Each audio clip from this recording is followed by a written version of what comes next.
শিক্ষার্থীরা, আজকে আমি কিছু চলতি সম্পদ নিয়ে তোমাদের সাথে আলোচনায় আসছি। কারণ অনেকেরই এই চলতি সম্পদগুলো চিহ্নিত করতে একটু সমস্যা হয়।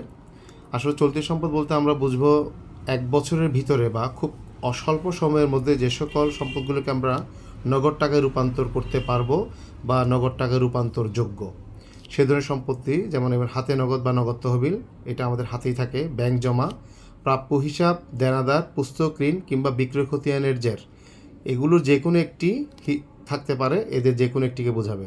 প্রাপ্য বিল বা যে কোনো প্রাপ্য নোট, মজুদ পণ্য, খুচরা নগদান, অব্যবহৃত মণিহারি বা সমাপনী মণিহারি, সাপ্লাইস, ভ্যাট চলতি হিসাবে ডেবিট উদ্বৃত্ত, বিক্রয়যোগ্য সিকিউরিটিস, সকল প্রকার অগ্রিম খরচ যেমন অগ্রিম বেতন, ভাড়া, বিমা, মজুরি, সকল প্রকার বকেয়া আয়সমূহ, যে কোনো বকেয়া আয় যেমন বকেয়া বিনিয়োগের সুদ, বকেয়া উপভাড়া, বকেয়া ঋণের সুদ বা বকেয়া শিক্ষানবিশ সালামি, এবং স্বল্পমেয়াদী বিনিয়োগ। এক্ষেত্রে লক্ষ্য রাখতে হবে যে বিনিয়োগের আগে সাধারণত পার্সেন্টেজ থাকবে না, যেমন 10% বিনিয়োগ বা 5% বিনিয়োগ।